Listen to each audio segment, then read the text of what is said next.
Presta atenção nisso aqui. Olha essa calda de chocolate caindo nesse bolo de laranja. Agora olha essa massa perfeita com um cheirinho de carbonara chegando no seu nariz. Você percebeu o que aconteceu agora? Você está aí sentado, parado, e mesmo assim seu coração deu uma acelerada. Você deve ter salivado e talvez tenha até sentido fome. Isso porque durante alguns segundos, 100% da sua atenção ficou voltada para essa comida. E isso aconteceu porque literalmente as mesmas partes do nosso cérebro que mantinham os nossos ancestrais vivos quando eles encontravam um leão no meio da mata, foram ativados por um simples vídeo de comida passando na sua frente. O mesmo sistema antigo, de centenas de milhares de anos atrás, está sendo usado para te deixar dependente atrás de uma tela. Não sei se você sabe, mas tem muita gente que é muito bem paga só para estudar o nosso cérebro e nos manter preso o máximo de tempo possível. Quanto mais tempo a gente fica preso, mais elas ganham. Nesse vídeo eu quero te trazer uma resposta de uma pesquisa que eu venho fazendo e que começou com uma simples pergunta. Por que o nosso cérebro, que consegue resolver problemas tão complexos,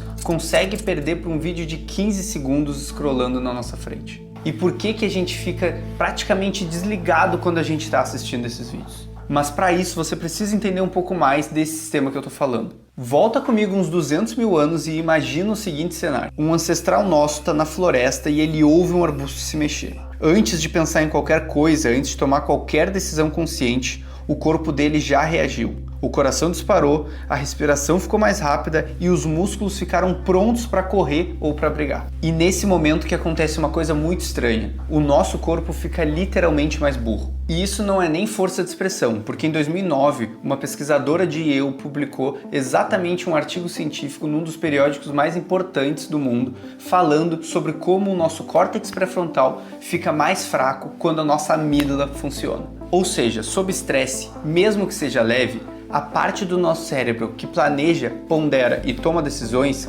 perde força, e quando ela perde força, o nosso corpo entra no modo automático. Essa parte que planeja tem nome, e é o córtex pré-frontal. Ela fica logo atrás da nossa testa e é a estrutura mais nova em termos de evolução no nosso cérebro. É essa parte do nosso cérebro que nos faz pensar antes de agir, que nos faz ponderar consequências de atitudes e que nos faz segurar impulsos. Isso é perfeito para a gente sobreviver a um ataque de leão, até porque imagina ficar pensando um monte de coisa na frente dele. Não sobraria muito de nós. Então a evolução resolveu isso. Quando esse alerta dispara, essa parte do nosso cérebro que é custosa e cara, ela é enfraquecida e tudo passa a ser resolvido na base do nosso instinto. A gente fica mais burro de propósito, porque no fim das contas um burro vivo é melhor do que um inteligente morto. A pergunta, claro, é o que isso tem a ver com o Instagram, que a princípio não é nenhuma ameaça para ninguém. Dentro do nosso crânio, mais ou menos no meio dele, a gente tem uma pequena estrutura chamada amígdala. A amígdala por muito tempo se achou que fosse o centro do medo.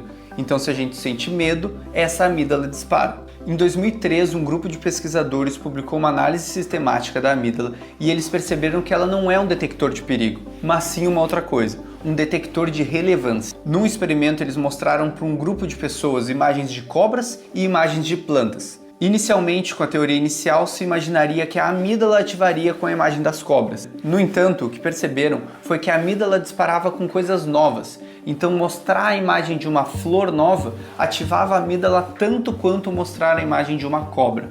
E outros experimentos também comprovaram isso. A amígdala ativa tanto para o que é bom quanto para o que é ruim. E a intensidade da ativação depende da intensidade do estímulo. Então, se algo é muito bom, ativa muito a amígdala. Assim como se algo é muito ruim, também ativa muito a amígdala. Independe se é medo ou se é relevância. Ela basicamente pergunta: isso é intenso? Isso é novo? Isso é relevante? Nesse caso, ela aciona, senão ela não vai acionar. Agora vamos juntar tudo. Lembra que no início do vídeo seu coração deu uma pequena disparada e sua boca deu uma leve salivada, mesmo sem você sentir medo nenhum? Isso daqui é o que explica por que isso aconteceu. A sua amígdala não disparou porque era algo perigoso, ela disparou porque era algo relevante, era algo intenso, era algo novo. E quando ela dispara, ela arrasta com ela e enfraquece aquele sistema que a gente viu do córtex pré-frontal, fazendo ele perder força. Beleza, até aqui a gente viu que a amígdala dispara quando ela vê algo relevante e que o nosso córtex pré-frontal, o nosso sistema que pensa e planeja, ele perde força quando a amígdala é ativada. Mas tem um segundo sistema que faz a gente rolar um Reels por horas e horas sem parar. Você já viu alguém tentando sair de um cassino? Ela sabe que está perdendo, ela quer parar, mas ela não consegue. E isso não é falta de força de vontade, isso é simplesmente a química do nosso cérebro funcionando como ela deveria. Esse é o nosso sistema dopaminérgico. Mas aqui vale uma pequena ressalva. Muita gente acha que a dopamina é o hormônio do prazer, só que ele não é. Ele pode ser chamado de hormônio da antecipação. Ele é ativado antes da gente conseguir chegar naquela recompensa e não quando a gente consegue uma recompensa de fato. Simplesmente a vontade, a antecipação, o imaginar que vou conseguir pegar alguma recompensa, isso já libera dopamina no nosso corpo e não a recompensa por si só. Uma máquina de refrigerante, por exemplo, não é nada viciante, porque o sistema é sempre o mesmo. Você coloca o dinheiro, clica o botão e vai sair um refrigerante. Enquanto que numa máquina de cassino, você coloca o dinheiro, gira a manivela e não sabe se vai ganhar. E é essa antecipação, é esse disparo dos hormônios da dopamina que fazem a gente ficar viciado nessas coisas. Uma máquina de cassino vicia porque você não sabe o que vem. Cada rodada é uma janela nova de antecipação que você vai ter. Você gira a maquininha e espera para saber o seu resultado. O Reels é a mesma coisa. Você não sabe se o próximo Reels vai ser melhor do que o atual. Então você scrolla esperando que ele seja. Scrolla, scrolla, scrolla e assim fica por horas. E é aqui que os dois sistemas se encontram. Quanto mais tempo você fica nessa busca por algo novo, mais tempo você está deixando a sua amígdala ativa. Quanto mais a sua amígdala fica ativa, menos o seu córtex pré-frontal está funcionando. E assim a gente está ficando mais burro a cada rolagem. É basicamente um loop infinito. A amígdala fica responsável por detectar a relevância e o sistema dopaminérgico nos dá a energia que a gente precisa para ir atrás de buscar algo novo. Mas esses dois sistemas não estão errados. Eles simplesmente foram calibrados para um momento em que a novidade raramente aparecia por acaso e a incerteza trazia consequências reais. Hoje em dia, as telas do nosso celular são uma versão turbinada de tudo que o nosso cérebro poderia querer. Status, aprovação, novidade, só que tudo em níveis que os nossos ancestrais jamais passaram na vida.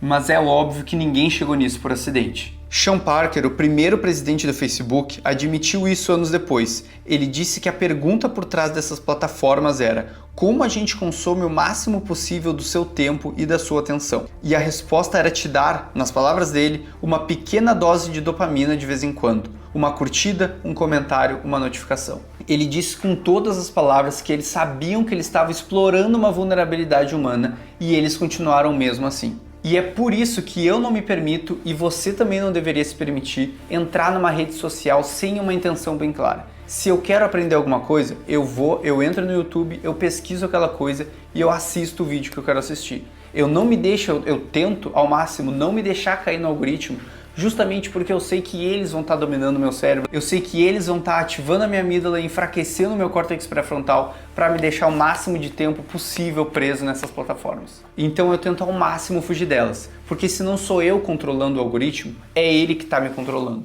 Então beleza, a gente tem dois sistemas rodando juntos. Um sistema que é o detector de relevância perguntando se isso aqui importa e outro sistema que é o nosso motor de busca perguntando o que eu vou buscar agora. Os dois ligados, os dois sendo alimentados de propósito e deixando o nosso córtex pré-frontal cada vez um pouco mais fraco. A coisa mais importante é você entender o que está acontecendo. Assim você consegue perceber quando você sentir alguma pontada de urgência, alguma necessidade de preciso saber o que está no próximo Reels, você já sabe o que está acontecendo. Então para, espera, respira por 3 segundos, porque 3 segundos é o que precisa para o nosso córtex pré-frontal voltar a funcionar normalmente, e aí tu continua fazendo o que tu estava fazendo, porque tu provavelmente vai voltar com uma decisão melhor e uma decisão mais racional, já que a parte do teu cérebro que pensa e planeja voltou a funcionar 100%. 3 segundos. 3 segundos é tudo que o nosso cérebro precisa para que ele volte ao normal. E esse é o único momento que a decisão é 100% sua. É o momento que o seu córtex pré-frontal está funcionando e você está conseguindo pensar, planejar e raciocinar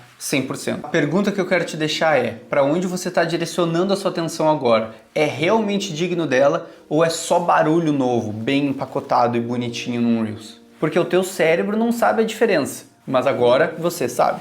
E se você lembrou de alguém durante esse vídeo, manda para essa pessoa para que ela também consiga entender o que está acontecendo com o cérebro dela. E se você gostou, considera dar um like e se inscrever aqui no canal. Muito obrigado e até a próxima.